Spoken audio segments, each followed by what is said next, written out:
ಓಂ ಗುರುಭ್ಯೋ ನಮಃ. ಹರಿ ಓಂ. ಆದಿವಾಸ್ತು ವೀಕ್ಷಕ ಬಾಂಧವರಿಗೆ ಪ್ರಕಾಶ್ ರಾವ್ ಮಾಡುವ ನಮಸ್ಕಾರಗಳು. ವೀಕ್ಷಕರೇ, ನಾನು ನಿಮಗೆ ಈ ಸಂಚಿಕೆಯಲ್ಲಿ ಹೆಸರಿಗೆ ತಕ್ಕ ಬಾಗಿಲು ಅನ್ನೋ ವಿಚಾರ ತಿಳಿಸ್ಕೊಡ್ತೀನಿ.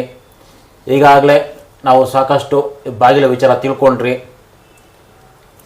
ಯಾವ ಯಾವ ಹೆಸರಿನ ವ್ಯಕ್ತಿಗಳಿಗೆ ಯಾವ ದಿಕ್ಕಿನ ಬಾಗಿಲು ಆಗಿ ಬರುತ್ತೆ ಅನ್ನೋ ಒಂದು ಕಾನ್ಸೆಪ್ಟು. ಈ ಒಂದು ಕಾನ್ಸೆಪ್ಟು ಹಳೆಯ ಕಾನ್ಸೆಪ್ಟು, ಪುರಾತನ ವಿದ್ಯೆ. ನಮ್ಮ ತಾತ ಮುತ್ತಾತಂದ್ರ ಕಾಲದಲ್ಲಿ ಇದನ್ನು ಹೇಳ್ತಾ ಇದ್ರು, ಇಂಥ ಹೆಸರಿನ ವ್ಯಕ್ತಿಗಳಿಗೆ ಇಂಥ ಬಾಗಿಲು ಆಗಿ ಬರುತ್ತೆ ಅಂತೇಳಿ. ಇದು ರಾಶಿ ಮೇಲೆ ಆಗಲಿ, ನಕ್ಷತ್ರ ಮೇಲೆ ಆಗಲಿ, ಅಥವಾ ಜಾತಕದ ಮೇಲೆ ಆಗಲಿ ಬಾಗಿಲು ಇಡುವಂಥದ್ದಲ್ಲ, ಹೆಸರಿನ ಮೇಲೆ ಇಡುವಂಥದ್ದು. ಹೆಸರಿನ ಮೇಲೇ ಯಾಕೆ ಇಡಬೇಕು, ಇದು ಪ್ರಶ್ನೆ, ಹೌದಲ್ವಾ? ಹೆಸರಿನ ಮೇಲೇ ಯಾಕೆ ಬಾಗಿಲು ಡಿಸೈಡ್ ಮಾಡಬೇಕು ಅಂದಾಗ, ಹೆಸರಿಗೆ ನಾವು ಒಬ್ಬ ಮನುಷ್ಯನ ಹೆಸರು ಹಿಡಿದು ಕರಿತಾ ಆ ಹೆಸರಿಗೆ ಎಷ್ಟು ಬಲ ಬಂದಿರುತ್ತೆ ಅಂದರೆ, ಒಂದು ಉದಾಹರಣೆ ಕೊಡ್ತೀನಿ ನಿಮಗೆ. ಒಂದು ಕಲ್ಲುಗುಂಡಿರುತ್ತೆ, ಆ ಕಲ್ಲುಗುಂಡಿಗೆ ದಿನ ಅಭಿಷೇಕ ಮಾಡ್ತಾ ಅದಕ್ಕೆ ಮಂತ್ರ ಪಠನೆ ಮಾಡಿ ಸಾವಿರಾರು ಲಕ್ಷಾಂತರ ಬಾರಿ ಅದಕ್ಕೆ ಮಂತ್ರಗಳು ಪಠನೆ ಮಾಡ್ತಾ ಆ ಕಲ್ಲುಗುಂಡಿಗೆ ಒಂದು ಎನರ್ಜಿ ಬರುತ್ತೆ, ಆ ಕಲ್ಲುಗುಂಡಿಗೆ ಒಂದು ಜೀವ ಬರುತ್ತೆ, ಬಲ ಬರುತ್ತೆ ಅಂತ ಹೇಳ್ತೀರಿ. ಆ ಬಲ ಬಂದಿರಬೇಕಾದ್ರೆ ನಮಗೆ ಒಂದು ಹೆಸರು ಅಂತ ಬಂದಾಗ ಅದು ಕರಿತಾ ಅದಕ್ಕೆ ಒಂದು ಹೆಸರಿಗೆ ಒಂದು ಎಷ್ಟು ಬಲ ಬಂದಿರುತ್ತೆ, ಎನರ್ಜಿ ಬಂದಿರುತ್ತೆ.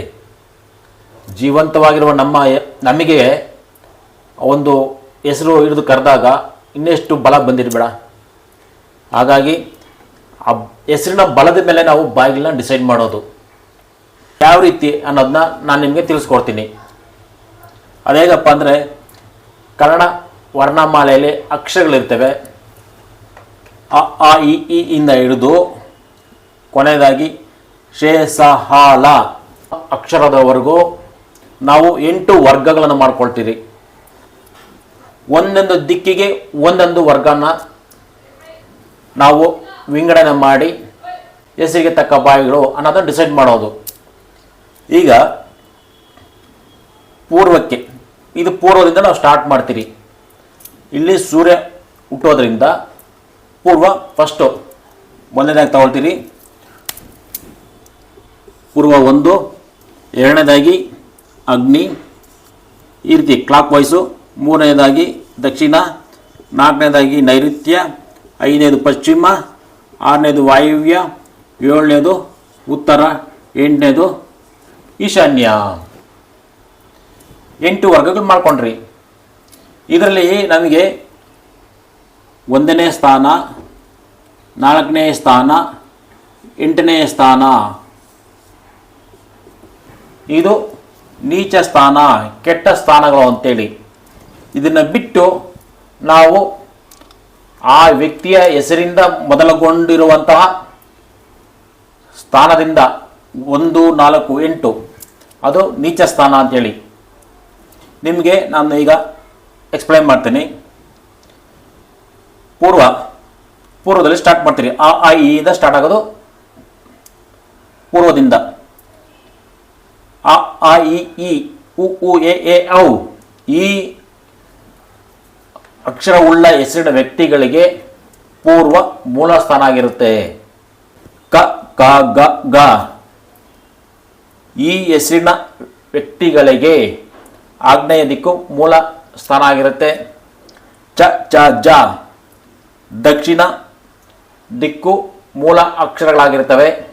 ಹಾಗೆಯೇ ಟ ಟ ಡ ಡ ನ ನೈಋತ್ಯ ಮೂಲ ಸ್ಥಾನ ಆಗಿರುತ್ತೆ ಈ ಅಕ್ಷರವುಳ್ಳ ವ್ಯಕ್ತಿಗಳಿಗೆ. ಹಾಗೆಯೇ ತ ತ ದ ದ ನ ಪಶ್ಚಿಮ ಮೂಲ ಸ್ಥಾನ ಆಗಿರುತ್ತೆ. ಹಾಗೆ ಪ ಪ ಬ ಬ ಮ ವಾಯುವ್ಯ ಈ ಹೆಸರಿನ ವ್ಯಕ್ತಿಗಳಿಗೆ ಮೂಲ ಸ್ಥಾನ ಆಗಿರುತ್ತೆ. ಹಾಗೆಯೇ ಯ ರ ಲ ವ ಉತ್ತರ ಇವರಿಗೆ ಮೂಲ ಸ್ಥಾನ ಆಗಿರುತ್ತೆ. ಹಾಗೆಯೇ ಶೇ ಸ ಹ ಈ ಹೆಸರಿನ ವ್ಯಕ್ತಿಗಳಿಗೆ ಈಶಾನ್ಯ ಮೂಲ ಸ್ಥಾನ ಆಗಿರುತ್ತೆ. ನಾವು ಈ ರೀತಿ 8 ವರ್ಗಗಳು ಮಾಡ್ಕೊಳ್ತೀರಿ. ಒಂದನೇ ವರ್ಗ ಏನು ಹೇಳುತ್ತೆ? ಒಂದನೇ ಸ್ಥಾನ ಕರ್ಮಸ್ಥಾನ, ಇದು ಬೇಡ ಅಂತ ಹೇಳ್ತೀರಿ. ಎರಡನೇ ಸ್ಥಾನ ಯಾವುದು? ಧನಸ್ಥಾನ. ಮೂರನೇದಾಗಿ ಕಮ್ಯುನಿಕೇಷನ್, ಒಂದು ಫ್ರೆಂಡ್ಶಿಪ್ ಸ್ಥಾನ ಅದು. ನಾಲ್ಕನೇದು ದುಸ್ಥಾನ, ಬೇಡ, ಒಳ್ಳೆ ಕೆಟ್ಟದ್ದು. ಐದನೇ ಸ್ಥಾನ ಸುಖ ಸ್ಥಾನ, ಒಳ್ಳೆಯದು. ಆರನೇ ಸ್ಥಾನ ಉದ್ಯೋಗ ಸ್ಥಾನ. ಏಳನೇದು ವ್ಯವಹಾರ ಸ್ಥಾನ. ಎಂಟನೇದು ರೋಗ ಸ್ಥಾನ ಅಂತೇಳಿ ಈ ರೀತಿ 8 ಸ್ಥಾನಗಳಿರ್ತವೆ. ಇದರಲ್ಲಿ 1, 4, 8 ದುಸ್ಥಾನಗಳು ಬೇಡ ಅಂತ ಹೇಳಿದಿರಿ. ಹಾಗೆಯೇ ಉತ್ತಮ ಸ್ಥಾನಗಳು ಯಾವುದು? 3, 5, 7. ಅಂದರೆ ಮೂರನೇದಂದರೆ ಫ್ರೆಂಡ್ಶಿಪ್, ಒಳ್ಳೆ ಕಮ್ಯುನಿಕೇಷನ್ ಇರುವಂಥ ಜಾಗ. ಹಾಗೆಯೇ 5ನೇ ಸ್ಥಾನ ಸುಖ ಸ್ಥಾನ. 7ನೇ ಸ್ಥಾನ ವ್ಯವಹಾರ ಸ್ಥಾನ. ಇದು ಉತ್ತಮ, ಅತ್ಯುತ್ತಮ ಅಂತ ಹೇಳ್ತೀರಿ. ಹಾಗೆಯೇ 2ನೇ ಸ್ಥಾನ ಧನಸ್ಥಾನ. 6ನೇದು ಉದ್ಯೋಗ ಸ್ಥಾನ, ಇದು ಮೀಡಿಯಂ. ಇದು 1, 4, 8 ಬ್ಯಾಡ್. ಈಗ ಇದು ನಿಮಗೆ ಯಾವ ರೀತಿ ನಾವು ವರ್ಗಗಳು ಮಾಡಿದ್ದೀರಿ, ಯಾವ ರೀತಿ ಡಿವೈಡ್ ಮಾಡಿದ್ದೀರಿ ಅಂತ ನಿಮ್ಗೆ ಅರ್ಥ ಆಯಿತು. ಇನ್ನೂ ಇದರಲ್ಲಿ ನಿಮಗೆ ಕ್ಲಾರಿಫೈ ಕೊಡ್ತೀನಿ. ಉದಾಹರಣೆಗೆ ತಗೊಳ್ತೀನಿ. ಒಬ್ಬ ವ್ಯಕ್ತಿ ಇದ್ದರೆ ಅವ್ರ ಹೆಸರು ಅನಿತಾ ಅಂತ ಇಟ್ಕೊಳ್ಳಿ. ಆ ಇಲ್ಲಿ ಸ್ಟಾರ್ಟ್ ಆಗುತ್ತೆ, ಇಲ್ಲಿ ಪೂರ್ವ. ಪೂರ್ವ ಇವರಿಗೆ ಮೂಲ ಸ್ಥಾನ ಆಗಿರುತ್ತೆ. ಆ ಅಂತ ಅಕ್ಷರದವ್ರಿಗೆ ಅವ್ರಿಗಿದು ಕರ್ಮಸ್ಥಾನ, ಬೇಡ ಅಂತ ಹೇಳಿದ್ದೀನಿ. ಆಗ ಎಲ್ಲಿಟ್ಕೊಳ್ಬೋದು? ದಕ್ಷಿಣ ಆಗ್ನೇಯಲ್ಲೇ ಒಂದು ಬಾಗಿಲು ಇಟ್ಕೊಳ್ಬೋದು ಇವರು. 2ನೇ ಸ್ಥಾನ ಧನಸ್ಥಾನ ಅಂತೇಳಿ. 3ನೇ ಸ್ಥಾನ ಕಮ್ಯುನಿಕೇಷನ್, ಇಲ್ಲೊಂದು ಇಟ್ಕೊಳ್ಬೋದು. ಈ 4ನೇ ಸ್ಥಾನ ನೈಋತ್ಯದಲ್ಲಿ ಬರುತ್ತೆ. ನೈಋತ್ಯದಲ್ಲಿ ಯಾರಿಗೂ ಬಾಗಿಲು ಇಟ್ಕೊಳ್ಳೋದಿಲ್ಲ, ಬಾಗಿಲು ಇಟ್ಕೊಳ್ಳೇಬಾರದು ನೈಋತ್ಯದಲ್ಲಿ. ಹಾಗೆ ಅನಿತಾನವರಿಗೆ 5ನೇ ಸ್ಥಾನ ಪಶ್ಚಿಮ ಸುಖ ಸ್ಥಾನ. 6ನೇ ಸ್ಥಾನ ಉದ್ಯೋಗ ಸ್ಥಾನ, ಪಶ್ಚಿಮ ವಾಯುದಲ್ಲಿ ಒಂದು ಇಟ್ಕೊಳ್ಬೋದು ಬಾಗಿಲು. ಹಾಗೆ 7ನೇ ಸ್ಥಾನ ಉತ್ತರ, ಇದು ವ್ಯವಹಾರ ಸ್ಥಾನ. ಅವರೇನಾದರೂ ಈಶಾನ್ಯದಲ್ಲಿ ಬಾಗಿಲು ಇಟ್ಕೊಂಡ್ರೆ ಅದು ರೋಗ ಸ್ಥಾನ. ಇವರಿಗೆ ಆ ಅಕ್ಷರ ಹೆಸರಿನ ವ್ಯಕ್ತಿಗಳಿಗೆ ಉದಾಹರಣೆ ನಾನು ನಿಮಗೆ ತಿಳಿಸ್ಕೊಡ್ತಾ ಇದ್ದೀನಿ. ಈಗ ನಾವು ಮತ್ತೊಂದು ಉದಾಹರಣೆ ತಗೊಳ್ತೀನಿ. ಉದಾಹರಣೆಗೆ ಕರಿಯಪ್ಪ. ಕರಿಯಪ್ಪನವರಿಗೆ ಮೂಲ ಸ್ಥಾನ ಆಗ್ನೇಯ ದಿಕ್ಕು ಬರುತ್ತೆ. ಮೂಲ ಸ್ಥಾನ ಕರಿಯಪ್ಪನವರಿಗೆ ಅಂದರೆ 1ನೇ ಸ್ಥಾನ, ಇದು 1ನೇ ಸ್ಥಾನ ಆಗ್ನೇಯ ದಿಕ್ಕು. 2ನೇ ದಿಕ್ಕು ದಕ್ಷಿಣ. 3ನೇದಾಗಿ ನೈಋತ್ಯ. 4ನೇದಾಗಿ ಪಶ್ಚಿಮ. 5ನೇದು ವಾಯುವ್ಯ. 6ನೇದು ಉತ್ತರ. 7ನೇದು ಈಶಾನ್ಯ. 8ನೇದಾಗಿ ಪೂರ್ವ ಬರುತ್ತೆ. ಇವಾಗ ನೀವೇ ಹೇಳ್ತೀರಲ್ವಾ, 1ನೇದಾಗಿ ಮೂಲ ಸ್ಥಾನ ಕರ್ಮಸ್ಥಾನ ಅಂತ ಹೇಳ್ತೀರಿ. ಕರ್ಮಸ್ಥಾನದಲ್ಲಿ ಬಾಗಿಲು ಬರಬಾರ್ದು ಕರಿಯಪ್ಪನವರಿಗೆ. 2ನೇದಾಗಿ ಧನಸ್ಥಾನ ಬರುತ್ತೆ, ಇದು ಮೀಡಿಯಂ ಮಾಡ್ಕೊಳ್ಬಹುದು. ಇಲ್ಲಿ ನೈಋತ್ಯ 3ನೇ ಸ್ಥಾನ ಒಳ್ಳೆಯದೇ, ಆದರೆ ನೈಋತ್ಯದಲ್ಲಿ ಯಾವುದೇ ಕಾರಣಕ್ಕೂ ಬಾಗಿಲು ಇಟ್ಕೊಳ್ಳಬಾರ್ದು, ಮೈಂಡ್ ಔಟ್ ಮಾಡ್ಕೊಳ್ಳೇಬಾರ್ದು. ಓಕೆನಾ? ಹಾಗೆ 4ನೇದಾಗಿ ಪಶ್ಚಿಮ ಬರುತ್ತೆ ಕರಿಯಪ್ಪನವ್ರಿಗೆ, ಇದು ದುಸ್ಥಾನ, ಇಲ್ಲೂ ಕೂಡ ಬಾಗಿಲು ಬರಬಾರ್ದು. 5ನೇ ಸ್ಥಾನ ವಾಯುವ್ಯ, ಪಶ್ಚಿಮ ವಾಯುವ್ಯ, ಗುಡ್ ಮಾಡ್ಕೊಳ್ಬಹುದು, ಅಂದರೆ ಸುಖ ಸ್ಥಾನ ಇವರಿಗೆ. 6ನೇ ಸ್ಥಾನ ಮೀಡಿಯಮ್ಮು, ಇಲ್ಲೂ ಕೂಡ ಮಾಡ್ಕೊಳ್ಬೋದು ಉತ್ತರದಲ್ಲಿ. 7ನೇ ಸ್ಥಾನ ಈಶಾನ್ಯದಲ್ಲಿ ಬಾಗಿಲು ಇಟ್ಕೊಳ್ಬೋದು, ಉತ್ತಮ ಸ್ಥಾನ, ವ್ಯವಹಾರ ಸ್ಥಾನ. ಹಾಗೆಯೇ 8ನೇ ಸ್ಥಾನ ದುಸ್ಥಾನ, ಇವರು ರೋಗಸ್ಥಾನ. ಈ ಇದರಲ್ಲಿ ಕ ಅಕ್ಷರ ಹೆಸರಿನ ವ್ಯಕ್ತಿಗಳಿಗೆ ಕರಿಯಪ್ಪನವರಿಗೆ ಪೂರ್ವ ಬಾಗಿಲು ಆಗಿ ಬರುವುದಿಲ್ಲ, ಇದು ರೋಗಸ್ಥಾನ ಆಗಿರುತ್ತೆ. ನಾನು ಮೊದಲೇ ಹೇಳಿದಾಗೆ 1ನೇ ಸ್ಥಾನ ಒಳ್ಳೆಯದಲ್ಲ. ಅದೇ ರೀತಿ 4ನೇ ಸ್ಥಾನ ಪಶ್ಚಿಮ ಅವರಿಗೆ ಕರಿಯಪ್ಪನವ್ರಿಗೆ ಆಗಿ ಬರೋದಿಲ್ಲ. ಹಾಗೆ 8ನೇ ಸ್ಥಾನ ರೋಗಸ್ಥಾನ. ಇದನ್ನು ಬಿಟ್ಟು 1, 4, 8 ಈ ಸ್ಥಾನಗಳನ್ನು ಬಿಟ್ಟು ಮಿಕ್ಕ ಸ್ಥಾನದಲ್ಲಿ ಬಾಗಿಲು ಬರುತ್ತೆ. ಅದರಲ್ಲಿ ಉತ್ತಮವಾದ್ದು ಪಶ್ಚಿಮ ವಾಯುವ್ಯದಲ್ಲಿ ಒಂದು ಬಾಗಿಲು ಬರುತ್ತೆ, ಈಶಾನ್ಯದಲ್ಲಿ ಒಂದು ಬಾಗಿಲು ಬರುತ್ತೆ, 7ನೇ ಸ್ಥಾನದಲ್ಲಿ ವ್ಯವಹಾರ ಸ್ಥಾನ. ಈ 2 ಬಾಗಿಲು ಉತ್ತಮ ಸ್ಥಾನ. ಹಾಗೆ ಮೀಡಿಯಮ್ ಆಗಿ ದಕ್ಷಿಣ ಲಾಭ ಸ್ಥಾನದಲ್ಲಿ ಬರುತ್ತೆ. ಹಾಗೆ ಉದ್ಯೋಗ ಸ್ಥಾನ 6ನೇದಾಗಿ ಉದ್ಯೋಗ ಸ್ಥಾನ ಬರುತ್ತೆ ಇವರಿಗೆ. ಈ 4 ಸ್ಥಾನಗಳು ಕರಿಯಪ್ಪನವರಿಗೆ ಉತ್ತಮವಾಗಿ ಆಗಿ ಬರುತ್ತವೆ. ಅರ್ಥ ಮಾಡ್ಕೊಳ್ಳಿ. ಈಗ ನಿಮಗೆ ಇದ್ರ ಬಗ್ಗೆ ಸ್ವಲ್ಪ ಅರ್ಥ ಆಯಿತು ಅಂತ ತಿಳ್ಕೊಳ್ತೀನಿ, ಅರ್ಥ ಆಗಿದೆ ಅಂತ ತಿಳ್ಕೊಳ್ತೀನಿ. ನಾವು ಮೈನ್ ಡೋರ್ ಮಾಡ್ಕೊಳ್ಬೇಕಾದ್ರೆ ಹೆಸರಿಗೆ ತಕ್ಕ ಬಾಗಿಲು ಅಂತ ನಾನು ನಿಮಗೆ ಹೇಳಿದ್ದೇನೆ. ಈ ಹೆಸರು ಮನೆಯ ಯಜಮಾನ ಒಬ್ಬನಿಗೆ ತೆಗೆದುಕೊಳ್ಳೋದಲ್ಲ. ಯಜಮಾನ ಅವರ ಹೆಸರು ಒಬ್ಬರಿಗೆ ಅಲ್ಲ. ಈ ಮನೆಯಲ್ಲಿ ಇಷ್ಟು ಜನ ವಾಸ ಮಾಡ್ತಾರೆ, ಅಷ್ಟು ಜನರ ಹೆಸರುಗಳನ್ನು ತೆಗೆದುಕೊಂಡು ಆ ಹೆಸರಿಗೆ ಸೆಟ್ಟು ಆಗೋ ಥರ ಒಂದು ಬಾಗಿಲನ್ನು ನಾವು ಡಿಸೈಡ್ ಮಾಡಿ ಹೇಳ್ತೀವಿ. ಯಜಮಾನಿಗೆ ಒಬ್ಬನಿಗೆ ಮಾಡ್ಕೊಳ್ತಾರಲ್ಲ, ಯಾಕೆ? ಯಜಮಾನ ಅವರು ದುಡಿತಾರೆ, ತಂದಾಕ್ತಾರೆ, ಅವರು ವ್ಯವಹಾರ ಮಾಡ್ತಾರೆ ಅಂಥೇಳಿ.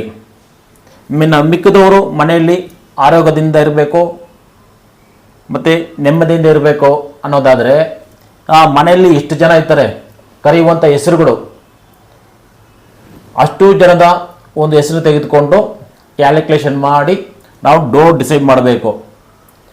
ಇಲ್ಲಿ ಒಬ್ಬರು ಯಜಮಾನ ಒಬ್ಬನೇ ಅಲ್ಲ. ಯಜಮಾನ ಒಬ್ಬ ಚೆನ್ನಾಗಿದ್ಬಿಟ್ರೆ ಮಿಕ್ದವ್ರು ಏನಾಗಬೇಕು? ಮನೆಯಲ್ಲಿ ಅವರು ಚೆನ್ನಾಗಿರ್ಬೇಕಲ್ಲ. ಮನೆ ಅಂದರೆ ಸಂಸಾರ ಅಂದಮೇಲೆ, ಕುಟುಂಬ ಅಂದಮೇಲೆ ಅಷ್ಟು ಜನರ ಹೆಸರುಗಳು ಮುಖ್ಯ ಆಗಿರುತ್ತೆ. ಅಷ್ಟು ಜನರ ಹೆಸರುಗಳಿಗೆ ಬಾಗಿಲು ಮುಖ್ಯ ಆಗಿರುತ್ತೆ. ಆ ಒಂದು ಹೆಸರನ್ನ ತೆಗೆದುಕೊಂಡು ಅಲ್ಲಿ ಮೈನ್ ಡೋರ್ನ ನಾವು ಎಲ್ಲರಿಗೂ ಸೇರಿಸಿ ಒಂದು ಡೋರ್ನ ನಿರ್ಣಯ ಮಾಡ್ತೀರಿ, ಡಿಸೈಡ್ ಮಾಡ್ತೀರಿ. ಓಕೆನಾ? ನಾವು ಇನ್ನೊಂದು ಹೆಸರನ್ನ ಉದಾಹರಣೆಗೆ ತಗೊಳ್ಳೋಣ. ರವಿಚಂದ್ರ.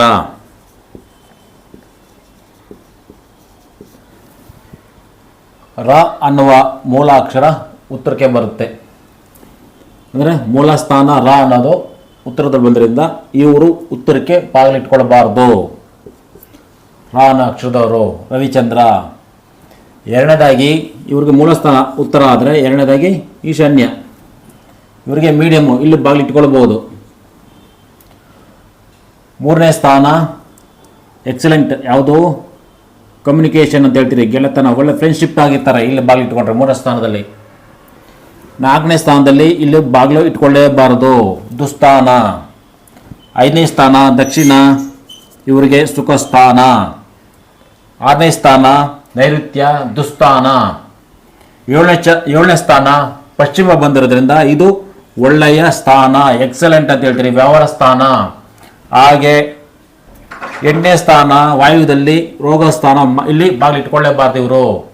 ಆ ವ್ಯಕ್ತಿಯ ಹೆಸರು ಏನಿದೆ ಆ ಹೆಸರಿನ ಅಕ್ಷರ ಮೊದಲುಗೊಂಡು ಆ ದಿಕ್ಕಿನ ಅಕ್ಷರ ಅವ್ರಿಗೆ ಮೂಲ ಸ್ಥಾನ ಆಗಿರುತ್ತೆ. ನಾವು ಎಲ್ಲೆಲ್ಲಿ ಬಾಗಿಲಿಡಬಾರ್ದು ಅನ್ನೋದು ಕೂಡ ನಾವು ತಿಳ್ಕೊಂಡಿದ್ದೀರಿ. ಆ ಹೆಸರಿನ ವ್ಯಕ್ತಿಗಳಿಗೆ ಯಾವ ದಿಕ್ಕು ಆಗಿ ಬರೋದಿಲ್ಲ, ಯಾವ ದಿಕ್ಕು ಉತ್ತಮ ಹಾಗೆ ಮಧ್ಯಮ ಅಂತ ನಾನು ನಿಮಗೆ ತಿಳಿಸ್ಕೊಟ್ಟಿದ್ದೀನಿ. ಯಾವುದೇ ವ್ಯಕ್ತಿಗೆ ಹೆಸರಿಗೆ ಅದು ನೈಋತ್ಯ ಅಂತ ಬಂದಾಗ, ಮೂರನೇ ಸ್ಥಾನ ಅಥವಾ 7ನೇ ಸ್ಥಾನ ಅಂತ ಬಂದಾಗ ಅಲ್ಲಿ ನೈಋತ್ಯದಲ್ಲಿ ಬಾಗಿಲು ನಾವು ಇಟ್ಕೊಳ್ಳೇಬಾರದು. ಹಾಗೆ ಪೂರ್ವಾಗ್ನಿಯಲ್ಲಿ ಬಾಗಿಲು ನಿಷಿದ್ಧ. ಉತ್ತರ ವಾಯುವ್ಯದಲ್ಲಿ ಬಾಗಿಲು ಬರಲೇಬಾರದು. ಈ ಒಂದು ವಿಚಾರ ನೀವು ತಿಳ್ಕೊಳ್ಬೇಕು. ಯಾಕಂದರೆ ಪೂರ್ವಾಗ್ನಿ ನೀಚ ಸ್ಥಾನ, ನೈಋತ್ಯ, ಪಶ್ಚಿಮ ನೈಋತ್ಯ ಆಗಲಿ ದಕ್ಷಿಣ ನೈಋತ್ಯ ಆಗಲಿ ಅಲ್ಲಿ ಕೂಡ ನೀಚ ಸ್ಥಾನ, ಅಲ್ಲಿ ಬಾಗಿಲು ಬರಬಾರದು.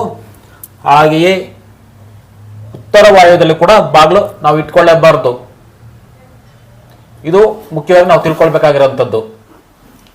ಮಿಕ್ಕ ಜಾಗದಲ್ಲಿ ನಮಗೆ ಆ ಹೆಸರಿಗೆ ನಾವು ಬಾಗಿಲು ಬಂತು, ಚೆನ್ನಾಗಿರೋ ಬಾಗಿಲು ಬಂತು ಇಟ್ಕೊಳ್ಬಹುದು. ಕೆಲವು ಕಡೆ 7 ಜನ 8 ಜನ ಇರ್ತಾರೆ, ಅಷ್ಟು ಜನಗಳ ಹೆಸರುಗಳಿಗೆ ಒಂದೇ ಬಾಗಿಲು ಬಂದಿರುತ್ತೆ. ಬಾಗಿಲು, ನಿಮ್ಮ ಮನೆಯ ಬಾಗಿಲು ನಿಮ್ಮ ಹೆಸರಿಗೆ ಕರೆಕ್ಟಾಗಿ ಬಂದಿದೆಯಾ ಇಲ್ಲ, ನಿಮ್ಮ ಮನೆಯವರ ಎಲ್ಲ ಹೆಸರಿಗೆ ಕರೆಕ್ಟಾಗಿ ಬಂದಿದೆಯಲ್ಲ ಅಂತ ತಿಳ್ಕೊಳ್ಳಿ. ಮತ್ತೆ ಏನಾದರೂ ಹೆಚ್ಚಿಗೆ ಮಾಹಿತಿ ಬೇಕಾದರೆ ಫೋನ್ ಮಾಡಿ ಕೇಳಿ, ಹೇಳ್ತೇನೆ. ಈ ಒಂದು ವಿಡಿಯೋ ನಿಮಗೆ ಇಷ್ಟ ಆದರೆ ಲೈಕ್ ಮಾಡಿ, ಶೇರ್ ಮಾಡಿ, ಸಬ್ಸ್ಕ್ರೈಬ್ ಮಾಡಿ. ನಾನು ಮುಂದಿನ ವಿಡಿಯೋದಲ್ಲಿ ಒಂದು ಹೊಸ ವಿಚಾರದೊಂದಿಗೆ, ಹೊಸ ವಿಡಿಯೋದೊಂದಿಗೆ ನಿಮ್ಮ ಮುಂದೆ ಬರ್ತೇನೆ. ನಿಮ್ಮ ಪ್ರೋತ್ಸಾಹ ಇದೇ ರೀತಿ ನಮ್ಮ ಮೇಲೆ ಇರಲಿ ಅಂತ ಕೇಳ್ಕೊಳ್ತಾ ಈ ಒಂದು ಕಾರ್ಯಕ್ರಮ, ಈ ಒಂದು ವಿಡಿಯೋ ಅಲ್ಲಿಗೆ ಮುಗಿಸ್ತಾ ಇದ್ದೀನಿ. ನಮಸ್ಕಾರ.